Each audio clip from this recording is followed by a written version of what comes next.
Welcome, ladies and gentlemen, to another edition of the Coach U Show. Today, we have Elliot Padfield, who is a genius with TikTok ads. He's 18 years old. He splits his time between Dubai and LA. He runs Padfield Media, and he's got a host of various accomplishments. I know a lot of you guys out there interested in TikTok ads. There's a lot of people talking about TikTok ads. Elliot knows what he's doing. I actually found out about him through my friend Alex Berman, because we've been doing a lot of training on dollar a day and boosting videos and whatnot. And I saw that he was successful in running TikTok ads for e-com agencies and doing all, like, sharing his best tips. You should follow him on Twitter and Instagram. So we wanted to have him on the show. So we have him today. Thank you, Elliot. Thank you so much, Dennis, for having me. Looking forward to sharing some of my insights and having a great conversation. So I've got a whole bunch of notes that I've taken from consuming all your content, which is what you want to do. Anytime you meet an expert, of course, guys, you want to do the research so that you can ask smart questions. So I've got a bunch of these, and feel free to answer them however you want. Sure. So, because TikTok is so frothy, especially on the organic side, when is the right time to start thinking about paid versus trying to do a pure organic approach? Sure. So I think it's very much a two-pronged strategy. There's no right or wrong answer. Or so many people come to me and say, I'm just starting a brand, or we're just looking to get into TikTok. Should it be organic or should it be paid? They're very different channels. Paid is it's scalable. It's much more reliable. But at the same time, organic, when you do it correctly, especially for an early brand with a low marketing budget, you can easily push $40,000, $50,000 of sales in a couple of videos, without much of an input. So I think really you just need to be looking at what you're doing on your other channels, where the low hanging fruit are, and looking whether for you it's about building sustainable revenue or about having a big sort of infusion of cash flow that allows you to play around and work on new projects. Right. So you're working with a lot of direct to consumer brands, and our community is a lot of professionals. So a lot of real estate agents and chiropractors and doctors and home service folks, maybe people who are selling more services than products. Do you think TikTok will work for them? Sure. So, once again, I think both ads and organic is a great fit. But the beauty of TikTok is it's far more than just entertainment. TikTok is really pushing into a space where people are going for recommendations on restaurants, for information, to learn. Anything that would work on YouTube works on TikTok. So as a professional, you have the ability to educate. You have the ability to build trust and build authority just as you would on any other social media platform, with the added benefit of huge organic reach. So whatever it is that you do, produce content which educates while entertaining and being in a native format for TikTok, and you're going to see the success. So you're running an agency, Padfield Media, where you're specializing in TikTok ads for brands that are willing to spend at least $50K and meet some very basic criteria.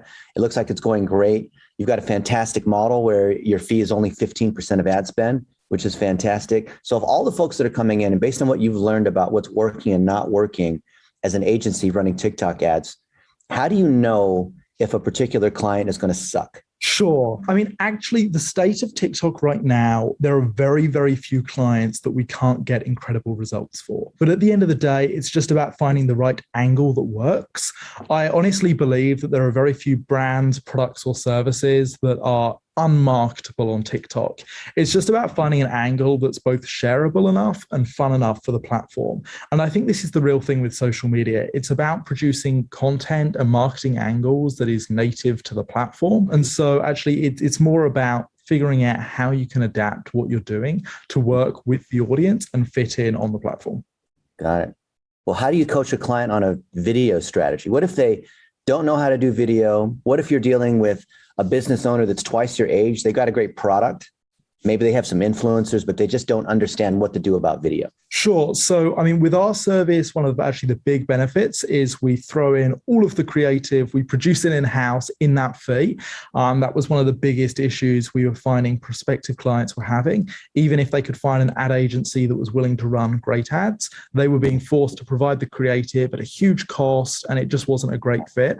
So we have a team of influencers all across the country, as well as an in-house studio that can produce content that's a perfect match. But if you're looking to try organic content, or you're not ready to start working with an agency, it's primarily just about looking less so about how you can sell, but how you can educate and how you can inform. So rather than trying to make a TikTok dance about your recent sale or promotion, instead figure out how you can assimilate within the community that you're trying to target, even if it's not a direct ad for your product or service. And naturally, the traffic will flow through. You don't need those harsh CTAs that you're going to find on other platforms. Super, super smart. And the fact that you were saying that you have the creative in-house, would you say, like, what percent would you say your effort is or focus is on the creative versus the mechanics of actually running ads? Sure. I think creative is pretty much 90% of the process. There's that initial element where we need to find the angle that works for the brand, but after that, it's nearly entirely creative. The TikTok platform right now is super easy to run ads on. It's just about being able to iterate, produce content that feels native and be able to produce it on a huge scale. Ad fatigue can be a pretty big problem on the platform. So being able to produce, many pieces of creative per month, especially if you're spending those higher budgets, is the real challenge. Fantastic. So with this creative and overcoming ad fatigue, how is that perhaps different than the fatigue that you see on Instagram or Facebook? Yeah, so I think one of the big things is ads really need to fit in on the platform. You ideally want a paid piece of content on TikTok to be identical to a successful organic video. The only difference is you're basically paying for that call to action button. There's no real different playbook. And so often what we're trying to do is produce content that fits in with trends and thoughts at that moment in time. And so where, with Facebook, in theory, you can have pieces of content that you can run for many, many months. Yeah. TikTok just isn't the same. And at the same time, with TikTok, it is a platform, because the CPMs are so low, we will often hit that same audience with multiple ads. And it often takes far more touch points on TikTok to convert than it would on Facebook. But with the cost, that still makes sense. Man, that is so smart. So when you're launching an initial set of ads on TikTok and looking at these benchmarks, are there certain stats you're looking for, like CPM, cost per view, video completion rate, cost per click, ROAS? There's so many metrics that you balance. How are you looking at that when you launch ads? Sure. So naturally, being in the e-commerce space, most of our clients, and therefore us, consider ROAS to be the North Star metric. We're working with quite a lot of brands now that are looking at longer term metrics, especially for subscription brands that are factoring in LTV. And so all of a sudden, CAC becomes quite significant to them. But actually for us, one thing that we've really started doing is looking at qualitative data.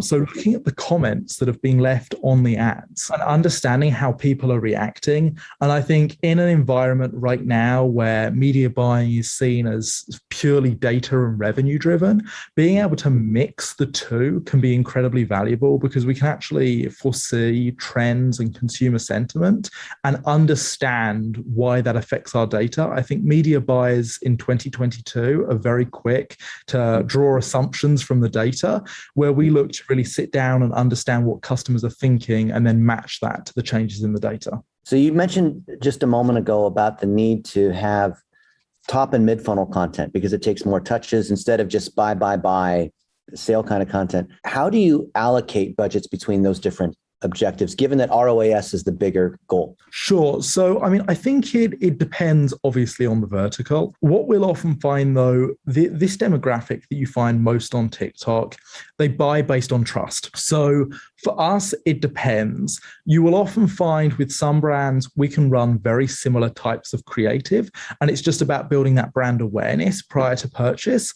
For other verticals, it is about objection handling and going for aggressive retargeting. But I think actually TikTok doesn't require a super complex, funnel strategy. It can often be just, hitting that audience with a few different types of ads until they find something that really resonates for them as an individual. TikTok's an incredibly individual platform.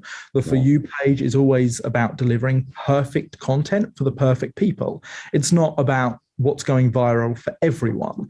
And so an ad, even if it's perfect in the eyes of an advertiser, it's never going to be perfect for every single one of their target customers. So it's just about finding something that really resonates and strikes that nerve. Can you give an example of one ad maybe that you recall that was a winner and what you were looking for, or what define that as a winner? Sure. So one thing that we see works very well is user-generated content. We think, especially with D2C brands, that consumers are what make up the brand. And consumers love hearing from other consumers. And this isn't even just about paying influencers to produce content, which we then use for ads. It's actually about going through the customer list of brands that we're working with and saying, who are the loyal customers that love what we're doing? And then rewarding them and partnering with them to, produce unboxing content or real case studies. And I think that's authenticity. It's a little more work for us as marketers and a little more work for our clients, but it pays dividends. That is absolutely fantastic.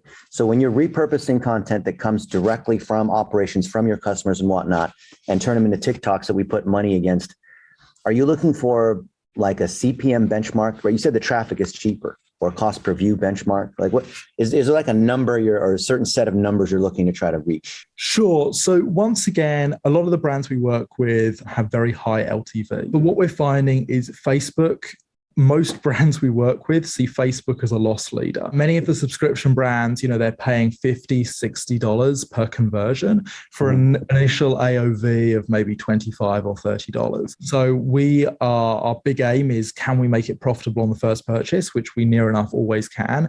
And, we often see for sort of higher AOV brands, a $10 to $15 customer acquisition cost, which is our sort of go-to benchmark. But even then, with TikTok tracking being broken and iOS 14 and whatnot, is that a positive, successful AOV based on their numbers, or based on some way you're doing attribution to try to estimate the real number? Sure. So, TikTok tracking has always been appalling. And in recent months, obviously, it has got worse and worse.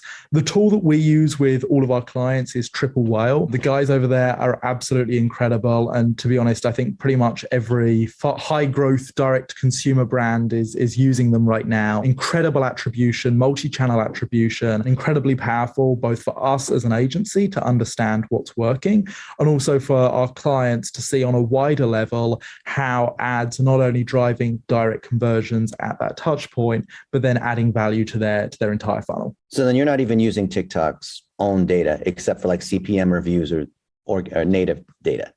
No. So we use a combination of multiple different data sources, both our own custom attribution, TikTok's attribution, and then Triple Whale to understand, just make sure that there are no blind spots anyway. But what we tend to find with TikTok is it's less about tweaking. It's not like Facebook where we're adjusting demographics or adjusting interests. We tend to find that piece of content either hit and the results are instantly visible, or it doesn't. So the lack of data isn't so much of a problem for us. Wow, that is fantastic. Yeah, because Facebook, you're right, has been tuning because the ads will last a long time. We have had ads last for 10 years, which is great. They keep going because of the remarketing and whatnot. Do you find that TikTok remarketing is working, or how is that on email or web working for you? Sure. So I think the potential is definitely there and you can make it work. I think the beauty is TikTok actually provides a beautiful way to season your Facebook pixel or other platforms. We're also seeing brands go with very aggressive email marketing, offering incredible discounts and special offers for email sign-ups. We had a client that came to us fairly recently and said, we actually don't care what cost you're charging in terms of bringing customers through the front door. As long as they get into the email funnel, we can make a profit with them. So we're seeing that quite a lot. But I think at the same time, retargeting on Facebook, that audience that initially came in from TikTok, can be incredibly valuable. Facebook at the end of the day is a sort of deeper touch points. And even though those CPMs are higher, by then using it on a prior engaged audience, you can do a lot of work. One additional retargeting area that we're finding very powerful is brands who are also producing high-performing organic content. Often they'll have videos go viral in the For You page. People are interested, people are commenting, but the attention span gets to them and they just keep scrolling. So what we can do is we can retarget people who have engaged with the organic account and then provide them with an ad, which can be a direct follow-up. But the beauty, once again, that blue call to action, and that really helps squeeze every little bit of value out of organic content. That is fantastic. How about repurposing? Because you mentioned YouTube a little bit earlier, like repurposing YouTube or repurposing Facebook into TikTok? Sure. I think that there's definitely potential there to repurpose content. And I think for brands who it's either that or nothing. That's the best approach. I think TikTok, though, really benefits from content that is made specifically for the platform. We've been sitting down and having conversations with a whole range of Fortune 500 brands recently, both those not on TikTok at all, those that have done very well, and those that are somewhere in the middle trying things out. And the biggest thing that we're seeing is brands taking this approach of, okay, let's repurpose content, let's make it vertical, change things up a little bit. And they're getting results, but not the results they're really looking for. The TikTok platform is audience driven. It is not about the creators, it's about the consumers. And so for a lot of marketers, that takes a very big shift to change their workflows. Yeah. So you're working with a lot of larger companies too, and the Fortune 500 folks that they don't get TikTok or whatnot. What has been your perspective, maybe being more native in social? I'm sure a lot of people say, well, this kid's 18, of course he understands TikTok. But I'd love to hear more about it from your point of view, working with these bigger brands. How do you see things differently, or what is it that the older folks like me don't understand? Like, what is it that you'd really like to tell everybody? Sure. So I think the biggest thing about TikTok is that it's not just a content distribution platform like many social media platforms. Brands need to have personality. And so a lot of Fortune 500 brands are on the platform producing content like they would on any other social media platform and getting a reasonable amount of reach. But what we do is we go in with our two-pronged approach. So one is producing content that is incredibly platform native, that isn't just about branded content, but is about creating content for the community. So let's say if you're a major player in the cryptocurrency space, you're a cryptocurrency exchange, rather than producing content about exchanging crypto or about the company, instead engage with the wider crypto community, and naturally you're going to receive an increase of brand uplift and additional traffic. And then the second prong is all about engagement. Rather than just having a branded page and that being sort of the four walls of your strategy, instead go out, interact with other brands' content, have a clear brand personality, personify it, and have the community interact with you in the same way that they'd interact with an influencer. And when you get those two things right and really get in the minds of your target audience, that's where the real value is.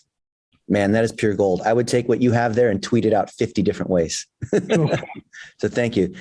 How about the different features that we see TikTok rolling out? Because they're innovating way faster than Facebook. It's incredible, right? We come in there and the interface changes all the time. What about things like instant pages? Are you guys using that? Sure. We haven't been as much, just because we're finding what we're doing right now is working very well. One thing that we do as an agency, we have a couple of brands that we run in-house on a very small scale, almost as test projects, to see how these new technologies. We're seeing a new ad format that allows for a little image banner to be placed at the bottom next to the call to action as well. There's a huge range of ad products rolling out, which are incredibly exciting. We're also seeing on the platform more broadly the rise in live streams as being a new organic way of getting reach, and also seeing what's happening in the Chinese social media market, which is often a huge influence, with what's going on TikTok. There's so much in the pipeline that, if you think that TikTok has reached its maturity and you've missed the peak to jump on board, we are only just getting started. What are you most excited about coming up with TikTok? The thing I'm most excited about is how the platform is going to continue to evolve from just being about entertainment and is going to broaden out. I see short form content as very much the future, and I think TikTok will continue to eat into YouTube's market share more and more. I think we're going to start seeing more cooking tutorials and short form financial advice. A lot of the content that we're going to see on YouTube is going to migrate. Short form documentaries, maybe even, especially with TikTok now allowing 10-minute uploads. There's a huge amount more potential. And one thing that TikTok often likes to do is just throw out features to an audience without much guidance and let creators figure out what to do with it. So we as marketers have an ability to dive right in and actually mold the way the platform develops. And I think that's incredibly powerful for brands. Man. So on the paid side, the growth in TikTok, do you think that's mainly coming from Facebook or YouTube or somewhere else? So, I mean, I think I think it's from almost every source imaginable. I think paid is going to become more competitive and more challenging. We've been in a phase where, paid ads have been very, very easy, purely just because there is so much traffic to the site and so few advertisers. Things are starting to become more competitive. You have agencies like ours that now have reproducible and scalable playbooks to basically be able to be instantly profitable for any client within, 2 weeks of onboarding. And so the bar is getting raised and raised. And so we're seeing, we're just opening up now an in-house studio space to be able to produce all kinds of creative. And so now really is the prime opportunity, I think, for brands looking to get started on those lower budgets to dive right in and see what's going to work for them. So this is your space in LA, not Dubai? In LA. Dubai is my home. The agency is That is fantastic. And I saw recently that you said you're hiring media buyers. We are hiring for pretty much everything, I'll be completely honest. There is a there's huge scarcity of talent in this space. But we've actually developed an incredible in-house training program for our media buyers. And especially as we're transitioning to that Fortune 500 audience as well, we're really looking to try and build an agency of the future that isn't just about direct-to-consumer brands, but is about being a whole new wave of authentic marketing. I think TikTok is so much more than just a new social media platform. It's an entirely new medium of consuming content. And with that will come an entire new way of producing advertising content. And so we don't just see ourselves as a channel-specific advertising agency, but rather an advertising agency for an entire new approach. I think that's absolutely incredible. I spent the last year with Jake Paul creating training programs for young adults to be able to start their own agencies and be able to have role models like you. Sure. So they can learn to make videos with the businesses that are locally to them, like the restaurants and the chiropractors and whatnot. What advice would you have to these other young adults that maybe want to follow in your footstep? They see how successful you are. They see your lifestyle in Dubai, and they want to start an agency, maybe not competing with you, but learning from you, or maybe eventually joining your team and being a media buyer. How would that look for a young adult that wants to succeed? Because they don't believe in the school system, because you've talked about that, right? Yep. But they know that entrepreneurship and creative and this new wave you're talking about is really where everything's going. Sure. So once again, I think as with most things in life, there's two elements here. The first is about having a raw skill. I think we are in an economy where you have to be able to provide value in one form or another. And so making sure that you understand whatever it is that you're looking to do is really step one. And there are so many resources out there. Taking the time to you don't need to be the best, you just have to be above average.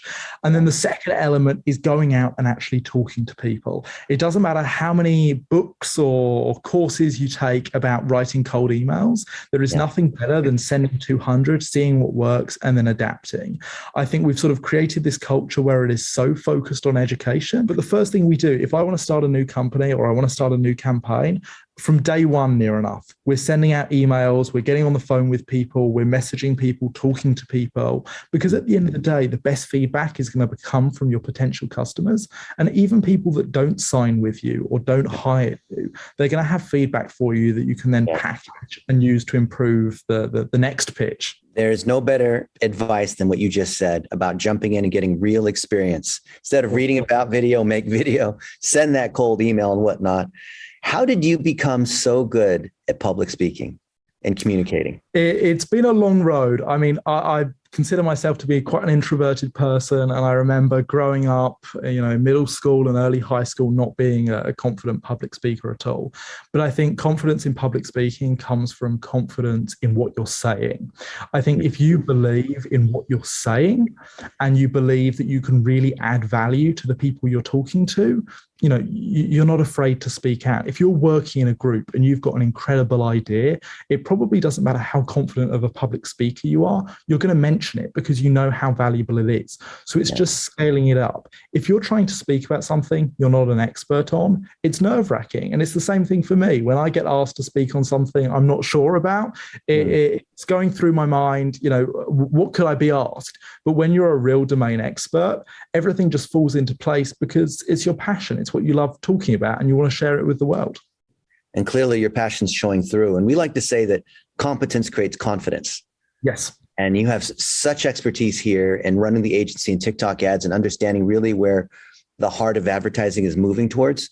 What's a question that you wish, Elliot, people would ask you? I think really the biggest question is, how can I get started? And it's one I get asked a lot, but it's often not phrased in the right way. It's, what action steps can you take today? I have a big whiteboard over on the other side of my room there, and every morning, it doesn't matter how many tasks I have scheduled in my calendar, how many meetings I have booked in, I write down the core objectives that I want to get done today. And I want to make sure that every single day, I'm not just maintaining the status quo. I'm not just servicing existing clients or working with the team. It's, how am I taking the next step? How are we continuing to innovate and continuing to build new ideas and new technologies? And I think everyone needs to do the same thing. What things can you do today that are going to make your life better tomorrow? So given that, if we were to pull out the magic crystal ball and look at Elliot Padfield and Padfield Media in 10 years, what would we see? Sure. So we're super passionate, as I say, about building this new wave of marketing. We believe that the ad agencies of today just don't understand what consumers want.